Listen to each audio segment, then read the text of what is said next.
How's it going, everybody?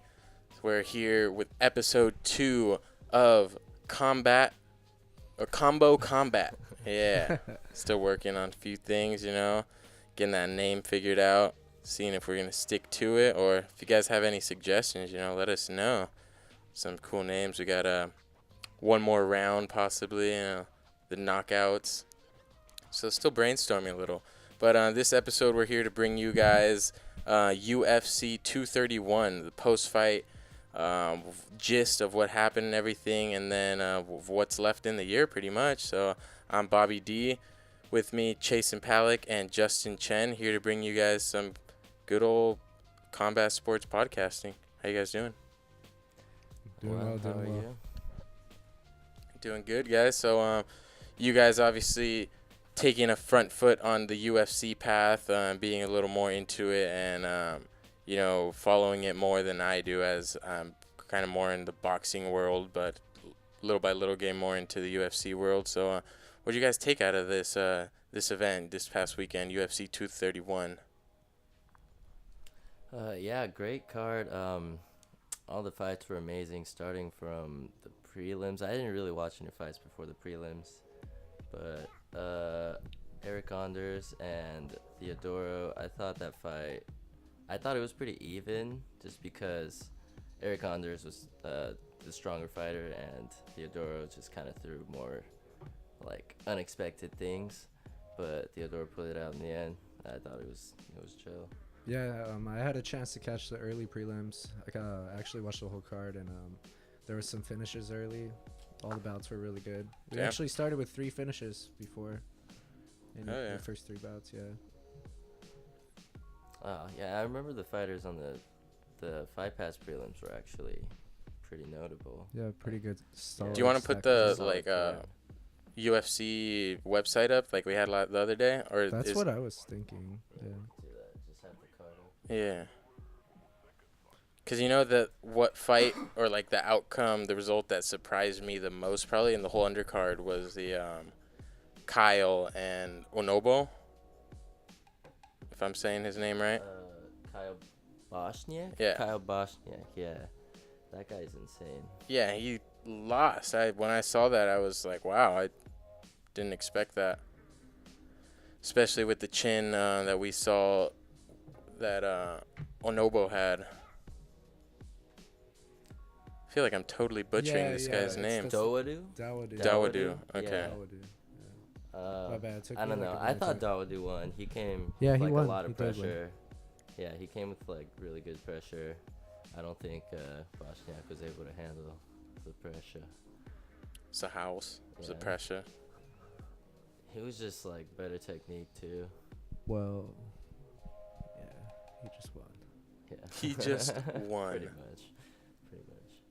Did Boshniak not really come out with the intensity and because he looked like an animal when he went up against? He couldn't use his normal fight style against Dawoodu. Just from the smothering. Yeah, well, he wasn't even really smothering him. He kind of just kept walking towards him and pressing forward, but every time Boshniak tried to fire back, he'd basically just counter, and it's really hard to deal with that when you just don't really have anything you can do. Yeah. All right. The first fight on the early prelims was 2 light heavyweights with a lot of power. One a shorter, stockier guy than the other guy from Austria, Alexander Raktik, I think you pronounce it. And that was an exciting fight right off the bat. I can't remember fully what he caught him with, but Raktik, the taller guy, got the knockout win. Were there any...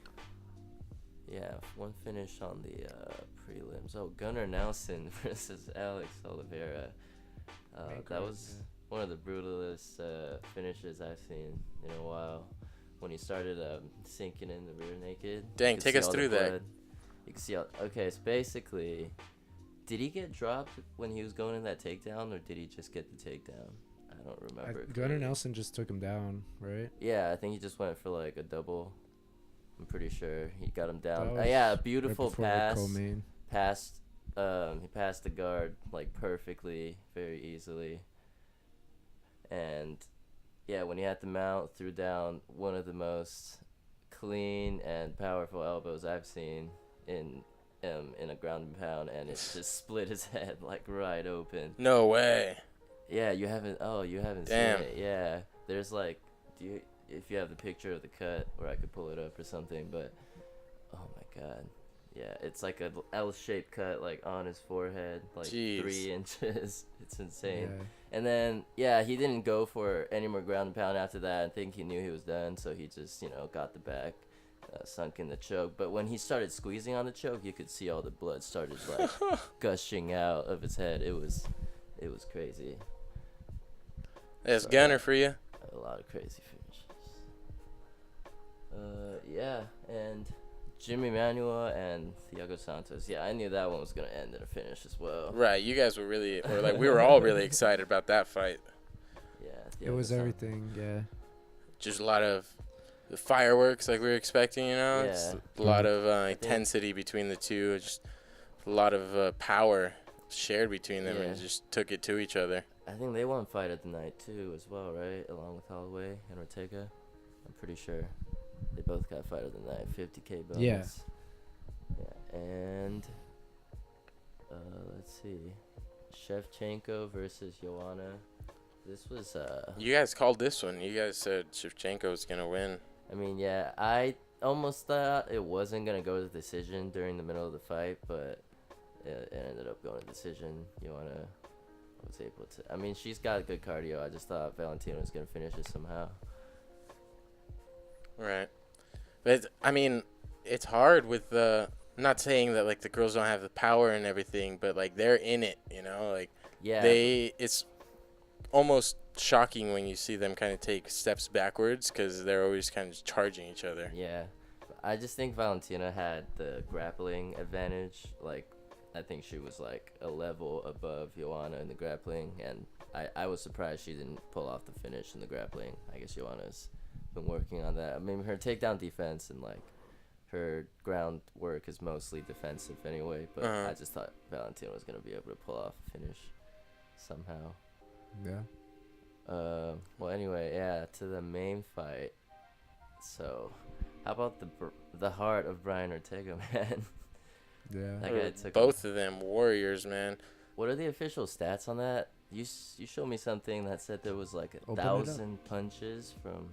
Does it show? Oh, it does show it.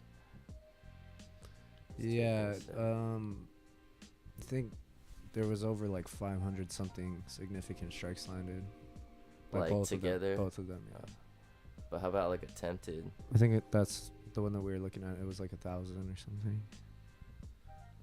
Yeah, right there. 1,014 attempted by Max Holloway. only. That's over 800 punches landed in total. Oh, that's insane. He probably landed almost half of that just in like the fourth round. Yeah, that was pretty wild. Yeah. Well, You can't scroll down. I think you can. oh yeah.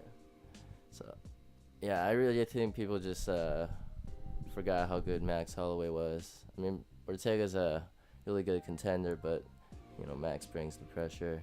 The Bless Express running through your face.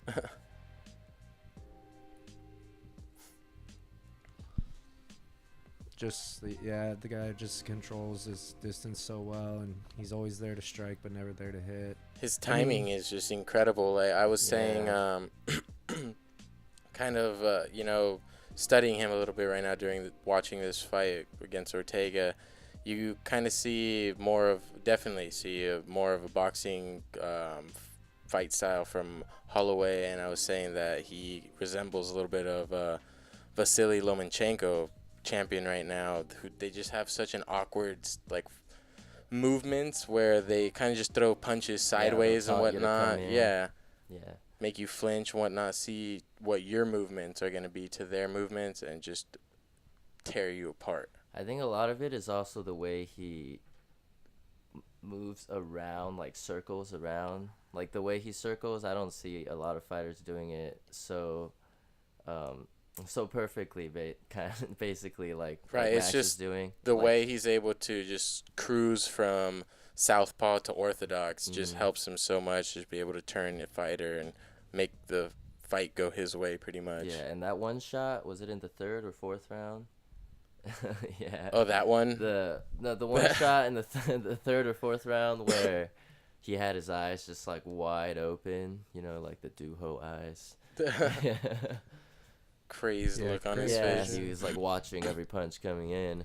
So most of the fighters that are able to, you know, not flinch when they're in there are the ones that are actually able to dodge punches like that. Right. So good card all around. Good card. We saw Max Holloway go up to Dana White right before the fourth round as it was starting and kind of point towards the ground as Dana White was commentating. He kind of said, Joe Rogan. Oh, I'm sorry. Yeah, Joe Rogan. He's all like, what were they saying? Or what did Holloway tell you? I think he said he was going to finish it right now in this round. And we saw him not do it in it, but right after. And this is what Holloway had to say about that this fight. So, Justin? Yeah, I mean, I thought so were you pointing at something? Oh, I was saying to put the video, but what were you going to say? Oh, yeah. Sorry. Something came up on my phone. My bad. My bad, bro. I didn't mean to disturb you.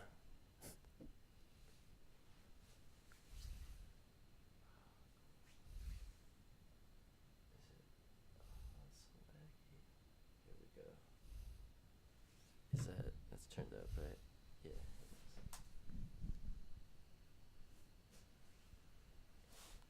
And still, the undisputed UFC featherweight champion of the world, Max Bless Holloway.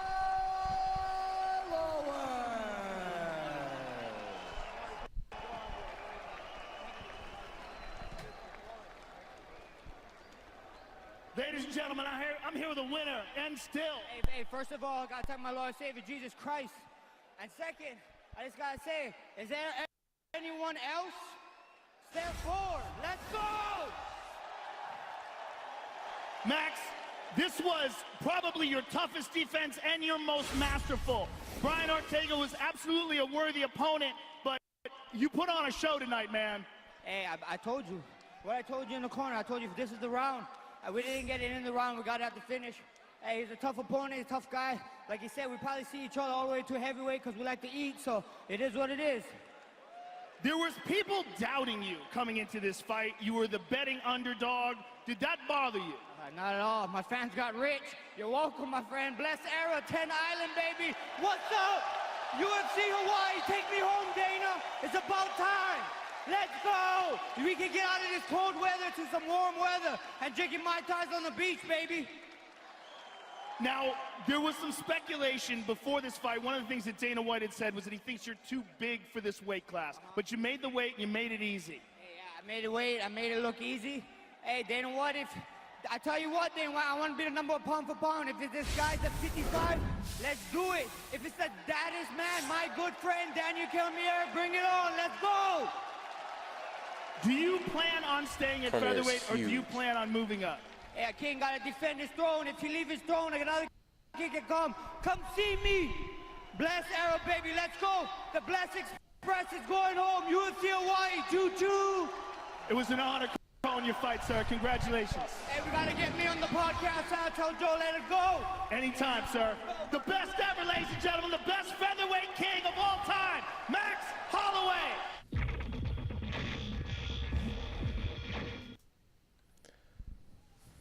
Who do you think's next? For Max, I think. Or Joe? I think Frankie Edgar called him out, but I think Dana wants him to go up to lightweight, and I think Dana is probably gonna get what he wants. Probably gonna get what he wants. I mean, I think Max is a very good contender at lightweight either way. So, you know, he's just a great fighter. Fair enough. I agree. I'm trying to share this with you. See if you could play this. Something that new promoter of UFC or of MMA had to say about Dana White, but it won't go. Video? Yeah. Oh yeah. You can just play it for. Right on. All right. Have a listen. Let's see if we can make it happen next year. I got a tip. really, really like Canelo before the last fight, but I love him now because Why? Oscar and I talked before the fight, and Oscar was like, you know, you got to attack the body more. You got to be willing to be a little bit more aggressive. Triple G called Canelo out because I thought he should have won the first fight, and Canelo stalked him the entire fight. What would be any different than what you saw in the first two? This fight, okay, he came. You have to go out. Happens. I think We're built for trilogies, right? You got to have. Time left. Let me ask you this: who do you think is the best right now? and Fury. I have mad respect. Skip through After a little that, bit. saying, look, we don't get. And listen, he went so far a few weeks ago, and I like Dana. Dana White, the boss for the UFC. Yeah. He doesn't really have too many nice things to say about it. and listen, Bobby, he went have you so seen that far picture of a him few in weeks the, ago, and I like Dana. I like both of them, know that. But I thought he went a little bit too far. He called you a cokehead for crying out. This is what he said about you. I want to know, as we have you sitting here on national television, what is that relationship about, and what do you have to say about the things that he has had to say about you? Well, look, first of all, what I said about, not about him personally, just about the business, about how fighters are just coming up to me and saying, look, we don't get paid enough. UFC just sold for $4 billion. You know, we're here struggling, trying to make ends meet. You know, I'm fighting for a world title fight where this fight does 1 million homes and I only get paid $50,000. Look, I'm not attacking his persona. I'm not attacking him personally. If he wants to attack me personally of what happened 15 years ago, you know, and let me tell you one thing. After that, yeah, I made myself better. Yes, I've cleaned up. Yes, I've done the work to be the person I am today. And that's a person that is, you know, a person that is clean, a good citizen of America, and that's what I do. I'm working hard to build my business and to take care of my fighters. Are you doing the same? Are you taking care of your fighters? Why are so many fighters complaining? You know what? I'm getting to a point where I was going to do one event, okay? Tito Ortiz and Chuck Liddell, okay? I gave Tito Ortiz and Chuck Liddell the opportunity because Dana White doesn't pay him enough. Why in the hell is Chuck Liddell still fighting at this age? Because Dana White doesn't pay him enough. That's why. So I have to come in and give him his biggest payday that he's ever made. That's the bottom line. Some people would say, though, Chuck Liddell had no business in the octagon. He's had some vicious knockout losses. Yes, he Rashad has. Evans Yes, he has. We saw what Tito Ortiz did to him in the first round just the other day. I mean, that was bad. So Dana came from the point, I am looking out for fighters because Chuck Liddell is a friend of mine. We go back 20-plus years. He should have never been in there, and somebody who cared about him would have never put him in the octagon. What do you say to that? Did you know that Chuck Liddell made $200,000 when he fought Tito Ortiz, and that pay-per-view did 1.5 million homes? Who kept the rest of the money? That's not fair. You don't do that to fighters. I have a question. Isn't boxing and UFC such a different deal, though? Because they have the unifying body in terms of having the UFC, and boxing doesn't, all the different promotions. Okay, fine then. I'm going to take the calls that all these UFC fighters are calling me. I mean, there's 40, 50 UFC fighters who are calling me. I'm not taking those calls because I... Shots fired between both of them, man. It's getting pretty heated. Yeah, I mean, I think the reporters do have a point, though, because it's not really all about money. You know, it seems like De La Hoya's talking about how he's doing better, like, financially or money-wise in paying the fighters or whatever, but what they're talking about is, you know, like Chuck Liddell's health and everything. He just kind of dodged that question, in my opinion. No, I mean, they're definitely talking about that, but I don't think, you know, I think everyone definitely thought about that in the first place. Like, the guy could barely walk, for Christ's sake. I didn't think anyone thought he should have been in the ring, but I mean, for the right payday, I think we'd all do something, you know, let's sell out for one more dollar. Yeah. But for definitely, I see both what they're trying to say, you know, like whether or not Liddell should have been in the ring. I see this as an opportunity for fighters. At the same time, I don't know if De La Hoya knows what he's getting into, because it is a way different sport. So, see what comes in the future. Yeah, just see how this plays out. Right. Yeah, I mean, I think it's good that it gets the sports more exposure, and it's good that he's trying to do a good thing, you know. So we'll just see how he handles it in the future. Yep. Definitely. But yeah, let's move on to the Canelo card. Touch base on that too. Yeah. Big card coming up this weekend on Canelo's debut on The Zone streaming network. He's going to be facing UK champion Rocky Fielding from out of Liverpool. So it's going to be a fun fight. Card is very stacked. It's got a lot of young prospects. If you want to scroll on down. Oh, shit, at the bottom. This page. Yeah. Here we go. So starting at the bottom, couple of good fights to start off with. Heavyweight, I see him as a heavyweight just because Bilal is just so big. He could kind of fight wherever he's comfortable pretty much. But a lot of force there. Don't know much about the couple other fights. Some matchroom boxing fighters just trying to be thrown in there. Lamont Roach Jr. against Alberto Mercado, though. That is going to be a fun fight. Lamont Roach, very fast, very explosive. Yeah. I've seen some highlights of this guy. Oh, yeah. He just won a title out in Cancun. Very fun fight also.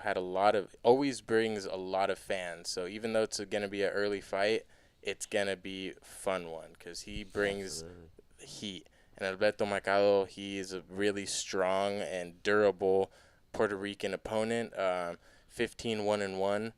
Doesn't have much power, as we could see with only 3 knockouts. But, I mean, they're super featherweights, so they're there for the speed, you know? Definitely. Absolutely.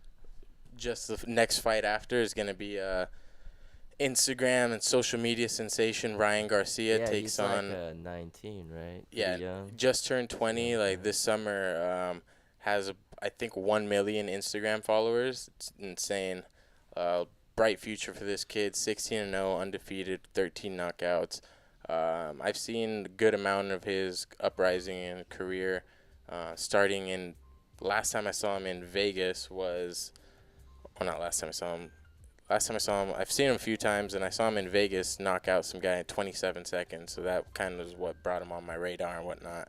So that's interesting to see him stepping up.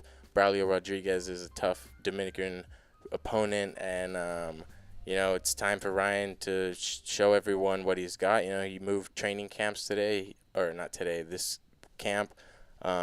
He used to train in his garage with his dad. Yeah. And he would just go spar in Newport or different gyms, but mainly in his garage. This time they decided they needed something different. They wanted to step it up, conquer new challenges, and went to a Canelo sparring camp or training camp in San Diego. So it's definitely better to get more input, Oh, yeah. Have the same trainer for your whole career. Right, and to have the input of a world champion like Canelo, definitely, and having his trainer Eddie Reynoso help him out also. Yeah, and one thing I know about him is he's not too technical, right? Sometimes he throws really not bad technique, but it's not what you would call orthodox boxing. But he lands a lot of those weird shots like that. I feel like just because he's so fast, but he hasn't really been tested to be that technical. When he has against Jason Velez 2 fights ago, 2 fights ago, he was really smothered, and it showed that he didn't really have the technique to be able to back up and throw combinations and then move, where he's just kind of used to always going forward or kind of countering when people are kind of recklessly going forward at him. So his strength kind of is that punch that you don't see, and that's what has helped him knock out a lot of people. It's just that speed. They don't see that punch coming in. A lot to come of Ryan Garcia. Oh, yeah, 2019 is a big year for him. Going up in the undercard, going into the televised broadcast, Virgil Ortiz Jr., another young prospect, faces Omar Tienda of Nuevo León, Mexico.